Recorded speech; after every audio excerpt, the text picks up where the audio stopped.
Olá, meus amigos. Aqui mais uma vez trazendo uma dessas questões que apresentam alguma complexidade para o raciocínio.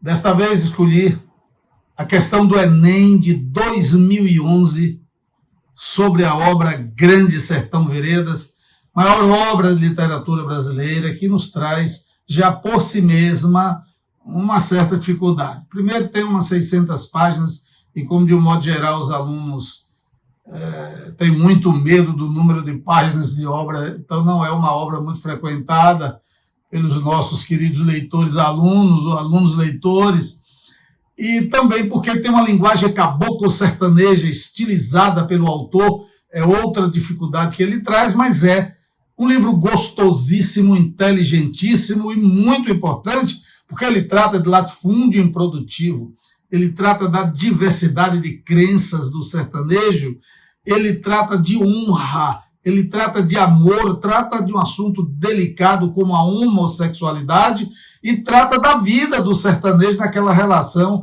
agregado-patrão, naquela questão de latifúndio improdutivo e da guerra dos jagunços que age dentro de uma honra própria, de uma força própria, de uma dignidade própria.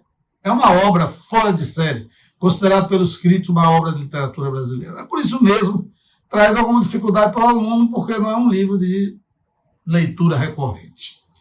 Vou fazer a leitura para vocês do pequeno texto que eles escolheram. Acompanhe aí, por favor. Quem é pobre pouco se apega.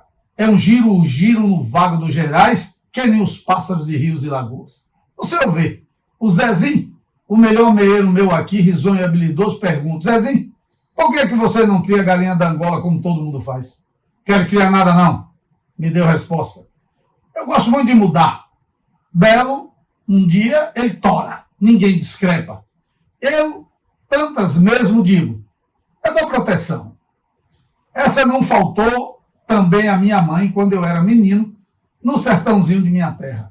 Jeito melhor do lugar eram todos dessa família Guedes, Gideão Guedes. Quando saíram de lá, nos trouxeram junto minha mãe e eu. Ficamos existindo em território baixio da Sirga, da outra banda ali, onde o de Janeiro vai no São Francisco, o senhor sabe. Agora, veio o enunciado da questão. Preste muito atenção ao enunciado, porque ele praticamente vai trazer a resposta no enunciado. Eu tenho dito nas aulas que o aluno tem que prestar, em qualquer disciplina, muita atenção ao enunciado. Vou fazer a leitura do enunciado, acompanhe aí. Riobaldo expõe uma situação decorrente de uma desigualdade social típica das áreas rurais brasileiras, marcadas pela concentração de terras e pela relação de dependência entre agregados e fazendeiros. No texto destaca-se essa relação porque é um personagem narrador. E aí vai expor cada questão, nós vamos analisar e responder. Mas veja bem, ele já diz no enunciado a respeito do que fala o texto, da questão de desigualdade, é uma conversa entre Riobaldo e seus agregados. Ele fala de um Zezinho que, ao ser perguntado sobre a possibilidade de criar a galinha da Angola como todo mundo, ele diz: quero criar nada não. Ele tem essa liberdade. O patrão sugere algo que é bom para ele. Mas olha, o Riobaldo é um patrão diferente. Ele diz que lá no sertãozinho de onde ele veio com a mãe, ele teve a oportunidade, porque a família era de gente boa. Esse tal de Gideão Guedes, e trouxe ele e a mãe. Quando a coisa lá ficou ruim, ele teve que mudar de terras. Então ele disse: não faltou a minha mãe, eu também não deixo de ajudar aos meus agregados.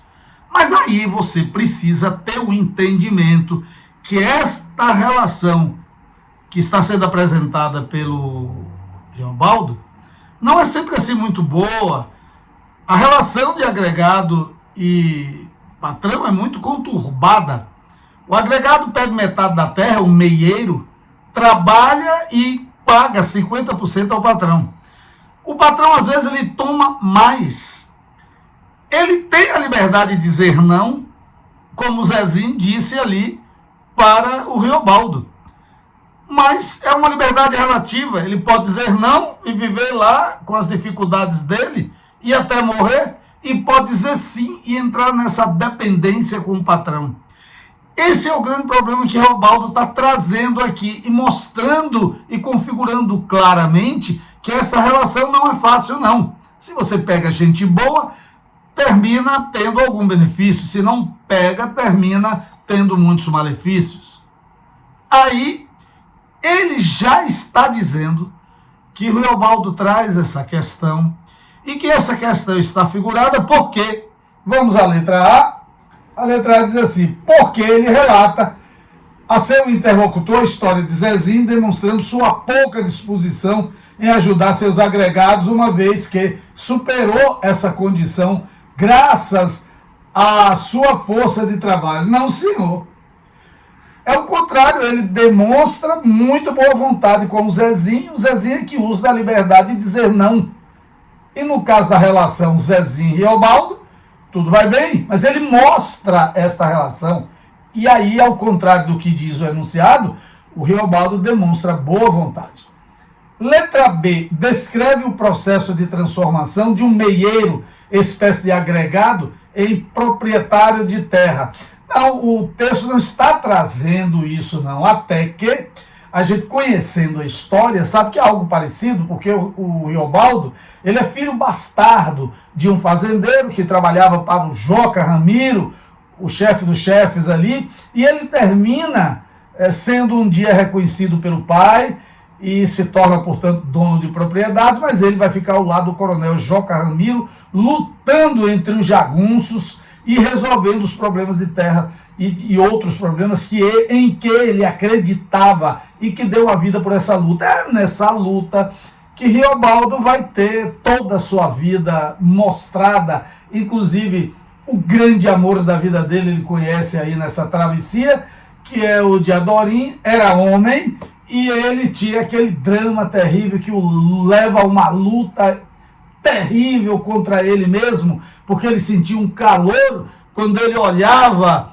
para os olhos do Diadorim e sentia aquela coisa de paixão de homem por mulher, numa época em que isso era algo proibido, representava uma doença, era coisa de Satanás, e ele termina indo a um pai de santo para tentar resolver esse problema e não resolve. Ele só vai tomar conhecimento de que o Diadorim era uma mulher no fim do livro, e é depois desse fim que ele vai retomar as terras dele. Então ele configura aqui, é mesmo essa relação de patrão e meieiro, mostrando como ela existe. Então a letra B está errada.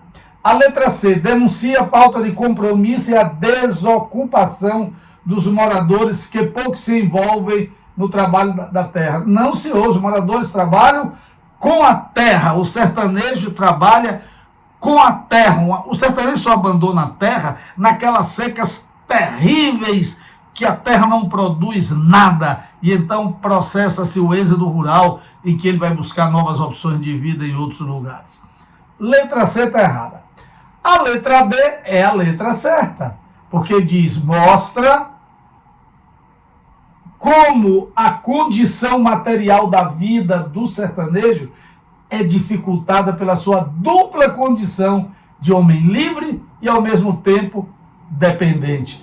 É isso que está sendo mostrado no texto, e é isso que se destaca no enunciado como dica.